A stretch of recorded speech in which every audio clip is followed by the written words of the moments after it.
Que pasa, amigos? Welcome to Stupidity. My name is Parker Jones. Yes, I know Spanish. You're the worst. You're the worst. Punta.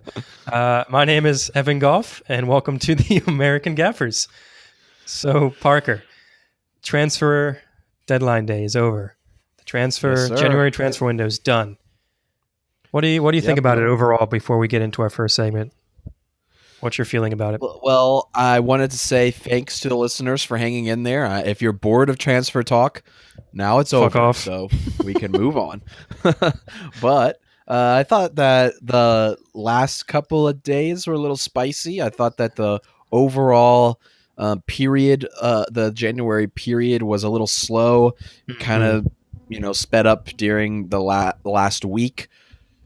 Overall, I would Yeah. say I would give the whole Premier League like a C plus kind of Okay. rating, just because in general I feel like most teams didn't make many moves, and the moves that they did make, I don't necessarily think are going to make them competitive in any way. There are Yeah. a few exceptions, but for the most part, I'd say that it was a pretty slow January. Yeah, it was definitely C graded. It was very average. I would give it a solid Yep. C. I mean, there was just a few teams who really did.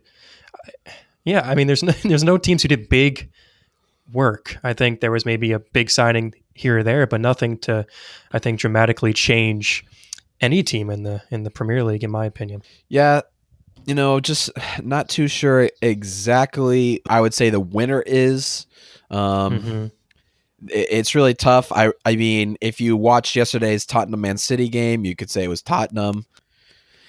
I'd say that Arsenal won kind of big in the last week. Hmm. They signed Cedric from Southampton on loan, Pablo Mari from Flamingo. Now, do you So think they'll do bits there? Do you think those are crucial signings, though? well, I think Cedric's an established, right back. I think he does bring a little bit more comfort to a pretty, how do I say this politely, shitty defense. So That's pretty polite, yeah. it can't hurt when you get a seasoned defender to help bolster something that, quite Yeah. frankly, needs to be completely replaced. So not too, Hmm. yeah, I don't think that can hurt them in any way. I mean, of course, uh, as well as Arsenal, Manchester United signing Bruno Fernandes, everybody knew it was going to happen. Just didn't know when. And then Hmm. that surprise last day, a Gallo acquisition from Shanghai. Yeah. That was just kind of weird and out of I left don't know field. how I But hey, feel. I think it's okay. I welcome him back. He left kind of for money and also Hmm. because he didn't want the pressure. But now he's back at his boyhood club, and maybe he needed that time off to himself to, I Yeah. don't know, reconnect, to get better, That's a great move for feel him, close but to I'm the not game. sure about the club. I don't know if that's the kind of player that they need at the moment. Honestly, though, with Rashford injured right now and kind of struggling up front for striking options, I don't think it could hurt. I think that he Mhm. could be a pleasant surprise for Manchester United this season. So we'll see We'll how see. how it plays out. But yeah, that's kind of where I'm at right now, and who kind of is the winner. It's really tough to say. I guess all in all, I would say Newcastle, just because they got Mhm. Danny Rose late on loan, which is gonna be really really crucial for them. And then Ben Mhm. Talib from Schalke, great player. Jetro, Lazaro from Inter yeah. Milan, I think Danny great Rose player. replaced Zetro Willems, who was Hmm. the fullback. Yeah, I think they got two loans and signed Danny Rose. I was very surprised about the Danny Rose signing. I didn't see any links leading up to it, so it must have been No, a me neither. an urgent. Probably a honestly probably a locker room, manager slash player disagreement, Mhm. because he wasn't getting valued as much Yeah, under he Jose. was done. He's been done Um, for a while, I think. I I don't knew think he was he's going to done. I move. just think that he makes some Oh, at crucial Spurs. bad, he's kind of like David Luiz, all right. I feel like he has a lot of potential, but he just makes Hmm. bonehead mistakes that cost the game. So Yeah, and I think I on my notes, Parker, I also put Newcastle as the winners for the window. I think it was overall a productive window if you compare it to other sides, especially you know ones who are kind of competitive with Newcastle mid-table. I think that they kind of win compared to them, especially. But I don't think they had any panic buys. And I know we just talked about how Denny Rose was probably thought about on deadline day or maybe a couple of days before, right? But I don't think that was a panic buy. I think that they had a reason to replace Zetro Willems, and Danny Rose is a top tier player, especially for Newcastle, now arguably one of their best players. But they made the necessary signings for their time being, and whether or not that's going to help them in the future, I think right now it's going to help them to secure mid-table finish. Yeah, I couldn't agree more. I think that they nothing was super flashy, just players that Mm-hmm. I think that they needed in their respective positions to help uh, give them options and bolster their overall team, both the Mm-hmm. defense, the midfield, and a little bit up front as well. They just seem to have gotten better, and they've Yeah. signed really good players. I think Steve Bruce has done a really, really good job over there, and they should definitely, or the front office should definitely be commended for Mm-hmm. their work this January for sure. Yeah, definitely. And also, when you were talking about Arsenal, I read something. There's a couple of videos around that should Arsenal sell Aubameyang to coop the funds in order to rebuild Arsenal. And yes, there are a lot of still talented players on the team, but with a new manager and players who who need a little help, and with, like you said, the back line who are struggling. What do you think about that? I mean, it's past the window, but let's say hypothetically, or maybe even going into the summer, do you think that they should sell Aubameyang to recoup money and to spend it all on a rebuild? I think it's an interesting thought. Uh, it's tough to answer right now. I think Mm-hmm. if they make Europa League, maybe not. I Mm-hmm. think if they miss out completely, then the only focus that they'll have are the English cups Mm-hmm. and the Premier League. So Which Aubameyang is not going to want. He needs to compete in Europe. yes, yeah, well, exactly. Yes or no? I would say he's a great player. Obviously, he would be worth a lot to Right. Barcelona or to Juventus. A couple teams I've seen him linked to, Bayern Munich. Mm-hmm. He would be a really big splash for them, and they would definitely pull out the big bucks. So it's Mm-hmm. possible. I just don't know what they would do instead. Also, I mean, Lacazette, I don't think needs to be there. So take Mm-hmm. that as you will. They I just don't need know. to.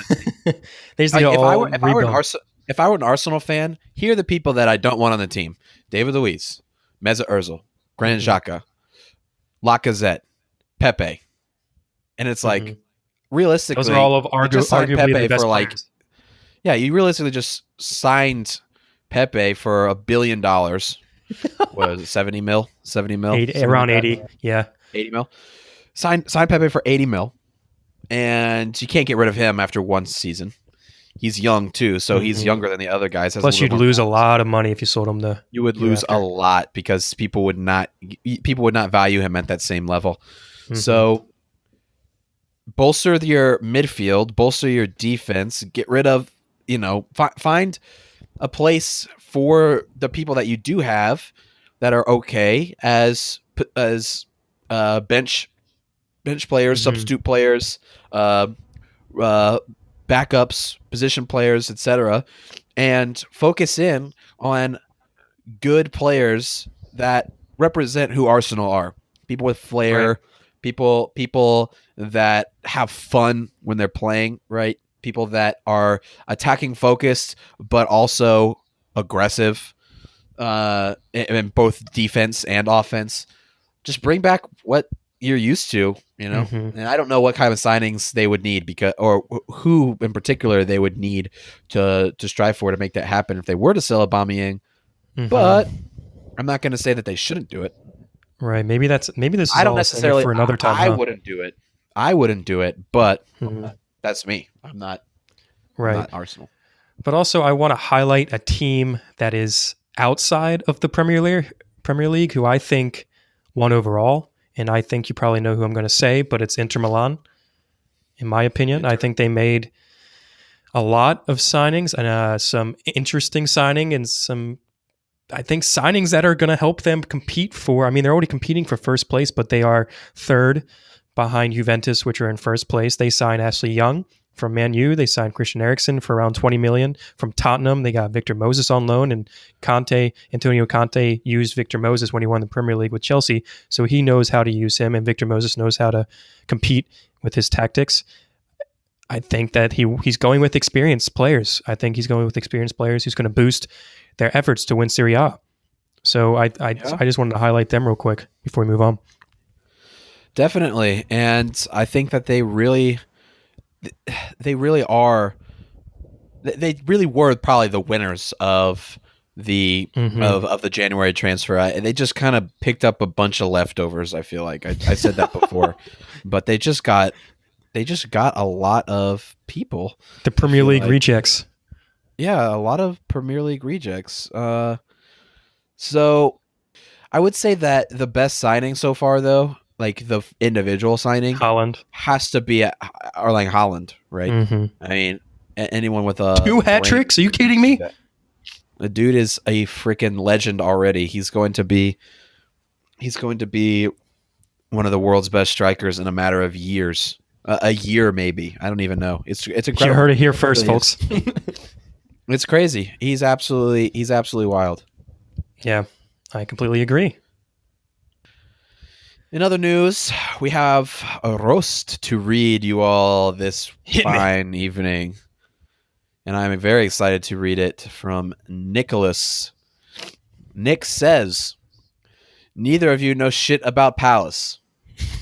Okay. I don't feel as bad about that because I don't give a fuck about Palace.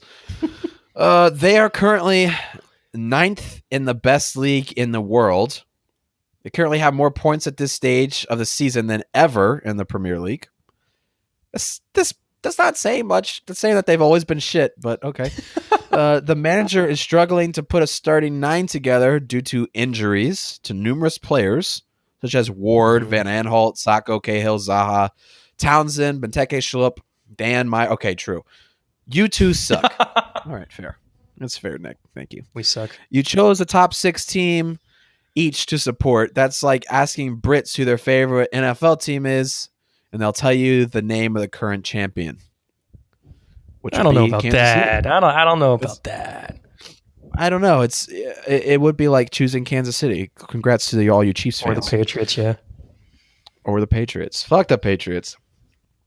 Anyway, Nick goes on to say, Palace are currently in their 7th season in the top flight. Not too shabby. Yeah, not too shabby, but not great either. I mean, it's not like the biggest brag ever. If you look at the history of them, they are, constantly getting promoted and relegated 10 plus years ago. That's what they did. So this is the longest run they've had in the Premier League, which is good for them, but yeah, they still suck. You got a long way to go, buddy. I demand an online apology. Plus yes, Nick, please. An in-depth look at the Eagles. Plus, you both have to sing Glad All Over. You're both soccer bitches. Keep up the great work. You know what? Right. I'm proud to be a soccer bitch. And I'll gladly sing your silly little song to put you at ease, Nicholas. Nicholas, thank you for being a patron of the show. Appreciate it. Appreciate it. Thank you.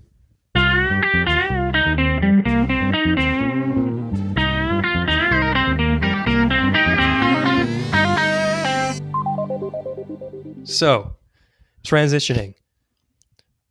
Chelsea, they did not do shit in the January transfer window. They did not sign a single soul. Shit about Chelsea. Oh, that's my favorite thing to do. Now, as a Chelsea fan, I have a lot to say, and I'm really eager to hear what you have to say too. But they made one signing. Technically, they made one signing. Brian Fiambe. Yikes. Fibema. Brian Fibema. Yikes. Fiabema. He's a 16-year-old Norwegian wonder kid. Okay, so he's going to be playing for their youth team. Correct. He's going to be playing for the youth squad, which is why this is not a real signing. They loaned out Danny Drinkwater, Victor Moses again, Conor Gallagher, and they sold Tariq Lamptey, who was brilliant in a couple games that he played as really stepping in for the left backs who kind of suck ass Emerson and Alonso. But either way, they didn't do anything in the January transfer window. And my question for you, Parker, before I make my comments is, do you think Chelsea are going to drop points because they didn't get these signings that they wanted to? Are Chelsea going to drop points? And also because you have to look at it another way, that all of their competitors have signed players to boost their squad and to strengthen their squad. And do you think they're going to be left behind when they're also struggling to hold on to this fourth place? Yeah, they've been feeling the pressure a little bit. They had a pretty good, I guess it was a comeback. They scored first against Leicester, Mm, but then they were down 2-1, yeah. and Antonio Rudiger's brace was a Hmm. saver. So they played a good team in Leicester. They didn't drop points there. It's just what Hmm. are they going to do against the mid to bottom table teams, which they don't seem to show up against, right? Yeah. I don't mean I feel like that's the goal or the important what am I trying to say? Like that's how I view every single top six team that isn't Liverpool or Man City, right? Like Man U, Mm, Tottenham, Chelsea, Arsenal. Like their entire goal for the rest of the year is to not drop points because that's been the story of this entire season for them is dropping points right. when they shouldn't. And Right. to be honest, yeah, I think that they probably end up will dropping points with zero signings because Hmm. they can't seem to stay super healthy and they don't look that great up front. Like they Yeah. don't. They're struggling to score. I think they're struggling to. I think their offense is struggling to score and make it past that final third and finish. I don't know. It's just Hmm. tough. It's just tough to watch. So yeah, I I think mean, that they will listen. drop points, but Yeah, yeah. Listen to the schedule for February. I mean, they had Leicester, and that's a hard game to play. They are sitting pretty in top four. I don't know about pretty anymore, but they're still sitting in top four. They face Man U on the 17th. Then they face Tottenham. Then they face Bayern in the round of 16 in the Champions League, and then they face Bournemouth, yep, which they should beat Bournemouth. But that is a tough schedule. That's rough, and they don't have a lot of games between Man U and Tottenham and Bayern to really recoup and to rest and to rotate. I don't think. And you already talked about the injuries that they have, right? They have. I mean, Tammy Abraham wasn't doing too well. He got injured and he did play against Leicester, but he wasn't looking good. Christian Pulisic, who arguably is maybe their best winger right now in form. Obviously, he's been injured for the past couple of weeks, and he's hopefully going to be playing against United. But they've missed him. hopefully Ruben Loftus-Cheek, off his cheek. Yep, a promising midfielder that is out. I mean, left Reece backs they don't. James, Reece James is back, but he's been injured but he's for been but he's been in and yes, out of injury. I feel like the last yeah, month and 2 months. yeah. And I mean, so I mean, even with Tammy Abraham he's been having a good season. I think overall for his uh, first team Premier League season, right? Because Yeah, he's played a couple of games here and there, but then last year he played in the championship. This is his first full season in the Prem, playing in a top six team. But he's inconsistent and he can't clinch easy goals. He can't. He's scored a lot of goals so far. I mean, he's top five in goal scorers. Still, I believe, but when he has a sitter, he can't shoot it. He can't make it. And the backup of yeah. Batshuayi, he's trash. He just shoots the ball willy nilly. And Giroud doesn't play. I'm surprised he didn't leave. I was 100% sure that guy was going to leave, and obviously it was based Yeah, on he if didn't even Chelsea make was the going to he didn't sign a even make striker. the bench. He didn't even make the No, bench last week. I know it's a shame, and I feel really bad for him. And Lampard came out saying, "What is?" Someone asked him, "How does Giroud feel about all of this? That he has to stay?" And Lampard's like, "Well, he's a professional, and I think he's going to do fine here." I mean, what is he going to say? Frank doesn't want him, so he's just being a professional himself. But Giroud, yikes, he wants to move. But that's another story in itself. Kepa has been awful recently. I know he's still new and he's still young, but oh my God, have you been watching him play recently? He has not been good. And Lampard even kind of implied that he wants a new keeper, which I think is pretty shocking. The Yeah, I mean world they record started. keeper he doesn't want him anymore. Yeah, I mean he didn't start last weekend. That's Mm-mm. that's pretty telling. against the top Hmm. two against the Caballero, yeah. third place team who are sitting points above you. You didn't start your record signing goalkeeper. Uh, Hmm. and there's no injury. I don't know. That seems kind of messed up. Seems kind of apparent that he's trying to say, "You look, you got to fight for your spot. You know, you're not Yeah. guaranteed a spot just because we paid a lot of money to have you And here." that's It's like, fair. I think that's smart. I think Kepa believes that. I mean, if you think, who were they facing? They were facing Man City, correct? They were facing them in the cup final, where Kepa refused to get off the field, and then he lost in penalty kicks. He lost to form, arguably, but he thinks he owns the place. He thinks that he has clinched that number one spot, which he doesn't. Caballero, yes, he let in 2 goals against Leicester, but he did have a couple good saves, and one of the goals was kind of he couldn't do anything about it. So I think Caballero is going to start against Man U. I am predicting that, and seeing how well he plays, I think he might stay in there for a period of time. Um, yeah, I think that's quite possible. Definitely. I think also, as I already said, they don't have any left backs. As Spilicueta has been playing at left back and Reece James on the right, which is, Yep. yes, that's the best way to go. Emerson and Alonso have not been playing well at all. They have rotation issues in general. I think it's because their bench isn't beefy enough compared to Man City, Liverpool. I think Tottenham and Chelsea are maybe in the same boat with how beefy their bench is, but Pedro doesn't even play. He did play last game, but that's his first game in months starting. Yeah. No, And you're right. I think their best. I think their best one is the midfield compared to their attacking and defense. I think their midfield is solid. I They think do they have have a good as long as rotation. they can stay healthy. Yes. And when Ruben Loftus-Cheek comes back, it's it's a it's a victim of their own success, right? They're going to be trying to struggle to see who's going to be starting, which is a good thing to have, I think. So we know whether or not to put in Kovacic over, Ruben, or is Conte going to play, or is Jorginho, is Barkley's out of the question. But I think that that's the only good thing we have going on. But I know. So Frank wanted a striker. He definitely wanted a striker, especially when Abraham was injured.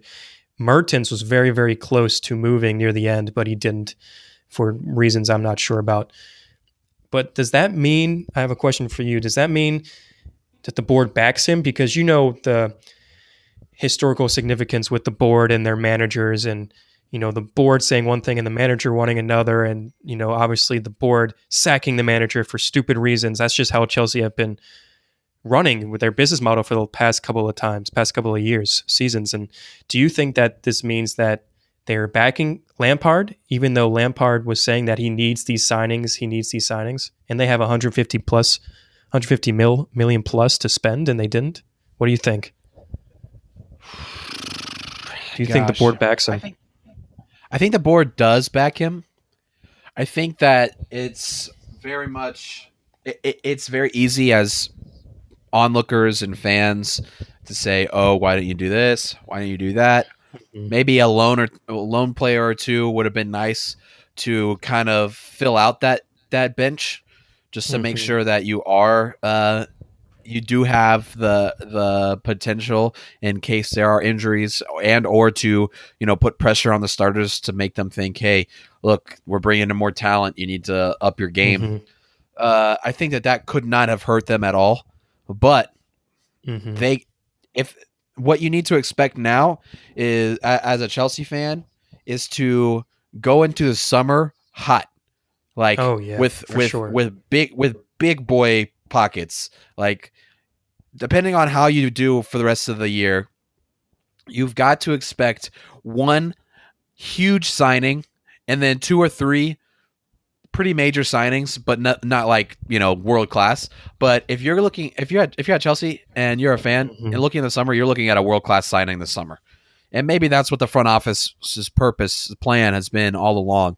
Maybe they have faith in the team and the coach, and they want them to succeed and get to Mm-hmm. Champions League football, and they think that they have the team to do that, and they're waiting to splash to next year to build like a great team, because I Mm-hmm. think they have the stepping stones, which are the midfield. I think the midfield, they Mm-hmm. have a really good midfield, just flat out. They have a really good midfield that can take over the game. But now they need, I think, another big playmaker like Hazard or somebody up front Yeah. that can score from anywhere like a Now, Lewandowski now, or see, the something. issue here is that it's rough because Frank Lampard wanted to sign players so they can secure top four finish, but the board wants to. I'm assuming the board doesn't want to spend now, obviously, because they didn't, but they want to put money towards the summer so they can sign those top talents. But if they don't get top four, they're not signing the players that they want. So Frank Lampard came out and said that the two players that he really wants to sign in the summer now is Jadon Sancho and Ben Chilwell, which are two crazy signings that would help booster Chelsea's squad. I mean, I think right now Sancho, he is a Chelsea fan at heart. When he Yeah. was a boy, he is a Chelsea fan. He also has a great relationship with a lot of the Chelsea players because of the England squad. Mason Mount, Fikayo Tomori, Hudson Odoi, he's best friends with. Even Ross Barkley. There's a lot of chemistry there. And there's a lot of reasons to come to Chelsea. But if we don't secure top four finish, he's not coming. And I'm pretty positive about that. Even if we get Europa League, Jadon Sancho is not going to come to Chelsea when teams like Liverpool and Barcelona, and I mean other teams outside of the Prem, but Liverpool are they want to sign this guy, and I think the only way that we can get him is if we get top four finish. And even with Ben Chilwell, I'm not sure is as crucial as getting a top four finish with Jadon Sancho, because Ben Chilwell, I think he can make a big move to a top six team, even though arguably Leicester might secure a Champions League finish, but it's crucial for Chelsea to get a top four finish, or else we're fucked. We're done for, and I think that we won't be able to sign the players that we want. Yeah, I think that is perfectly said. It's going to be a very tight window, I think, for them come May. If they're not in a position to stay top four, they could be shooting themselves in the foot. And I don't know. We'll have to see what happens, because from a fan perspective, I hope you die a fiery death. Crash and burn. I'm happy for that. Hey, you know what? I'll give it to you. Tottenham looked great. Tottenham looked great playing City, and I know that City got a red card, but they looked good. They looked good. So I don't know if that means that Mourinho's got his shit together with his. It did. It did not look like the shitty Tottenham that I've been seeing, but that's just one game, and they did have a red card, so you never know. But I'm a huge Tanganga fan. All right, huge. Yeah. Big boy Tanganga, great addition to that defense. Finally putting some youth to work and making it. And Berwin scoring, he scored. Yeah, Steven. Yeah, absolutely, huge signing. Going to be fan favorite for the rest of the year for sure. And I think we also have to acknowledge the form that Chelsea are in right now too. That they've been in the last couple of weeks. They are in poor form, obviously. They barely won against Hull City in the FA Cup. They almost bottled it. They lost to Newcastle. They tied Brighton. They lost to Everton. They lost to Bournemouth. And Southampton. And this was all within the past 2 months. And I know there's a lot of other games, but again, we're Chelsea. We'd have to win games. But these are the games, like you said before, Parker, that we should not be losing. And yes, I know we did beat Hull, but that was almost bad to lose to Hull City, a championship side English team that we should be demolishing with the squad that we had. Even with the squad that we had out there, it was a strong team. And that, as a Chelsea fan who's been following the team for, I think, over a little bit over 5 years, I'm worried. I'm worried about where they're going to be placed at the end of the season. And I'm pretty positive that they are going to get Europa League spot, but this is a crucial time in our momentum, in our progression, that we need to clinch this top four finish in order to get the signings that we need to, based on the embargo placed on us this past window, right? So I'm a little worried as a fan, and I have my trust in Frank Lampard, and I have the trust in the veterans in the squad, and I love seeing the young players and what they're doing. And yes, they have a good game and a bad game, and they're inconsistent. However, it's still my team, and I got to support them. But I'm very, very worried. Yeah, I think they're not in the best spot, dude. God damn it. I think that they, I think that they're in a little bit of a pickle. Yeah, I mean, I'm trying. Let me pull up the table. I know Spurs are fifth, and They're 4 points. They're 4 points behind Chelsea. they're yes, they are. Yeah, you And got 4 points on Sheffield are us. five, Yep, Man U are Sheffield 5, Man U six, and 6. Yep. Wolves.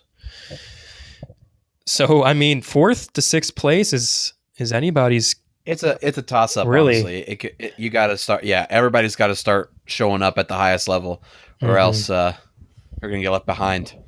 I think top three are pretty much secured, and I know that's still early to predict. Man City and Liverpool are getting Champions League spots. That's it. Leicester, if they continue in the form that they have been, I know they've been, still winning some games, but they've dropped a couple points here and there compared to how they've been doing in the beginning of the season.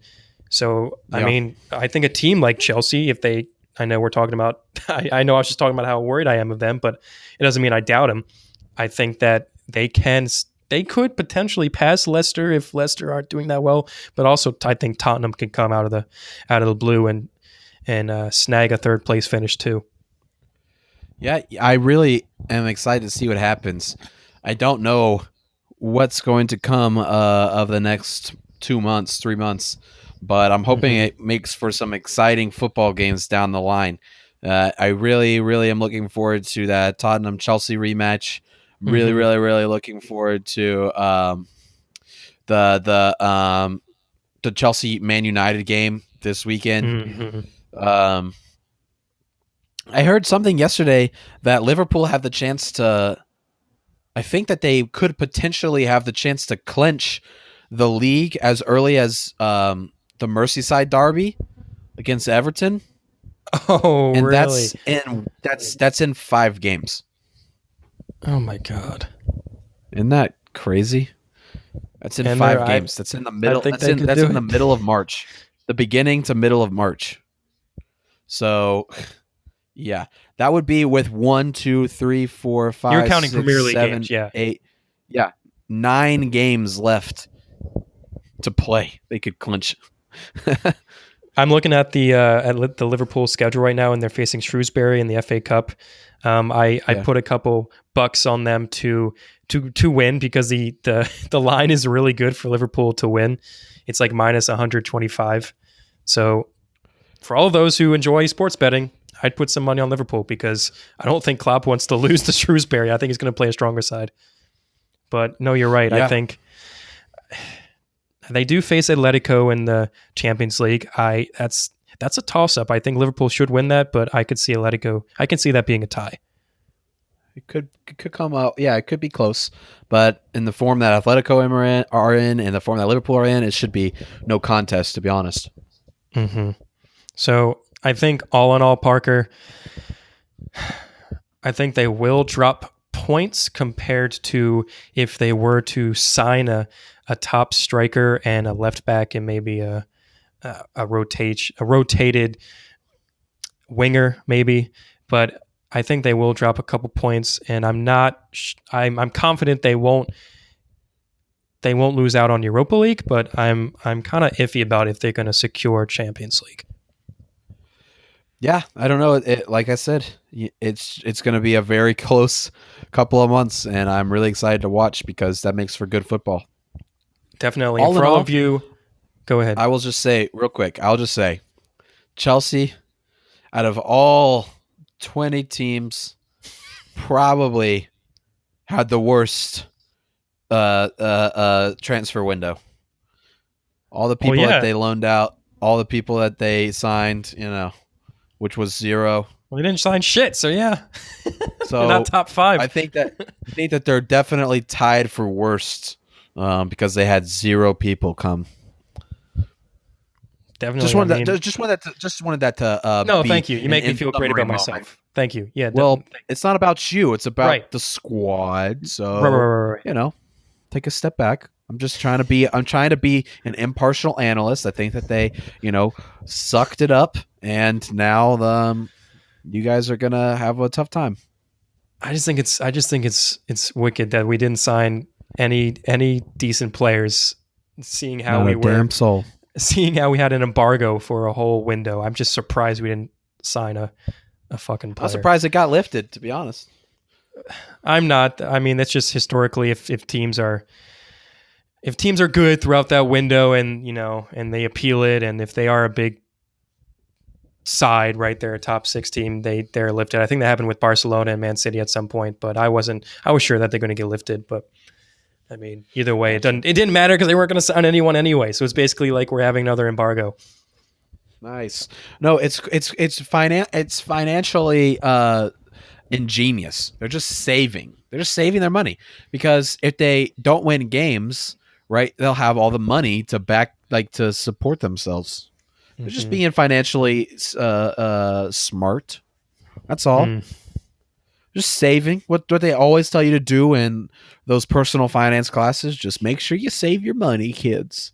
Just make sure you save. But for all my Chelsea fans out there, let me know what you think based on what we said. Do you think that Chelsea can secure 4th place or even higher, or do you think that they're going to lose it without signing anybody this window? What do you think? And to all my Magpie fans, you're welcome.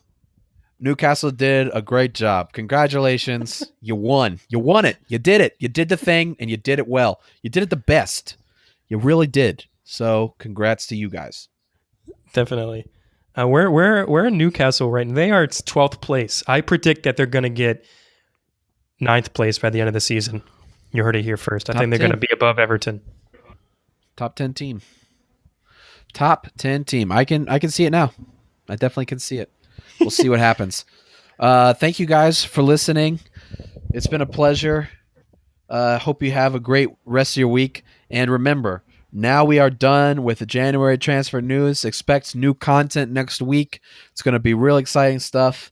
And keep listening in. Keep telling your friends about Spread the word. Spread the good word. Spread the word of your Lord and Savior, Evan and Parker. I like how you put me first. Thanks. You're welcome. Just, alphabetically, it's just better. All right. Peace, everyone. Appreciate it. Have a good one.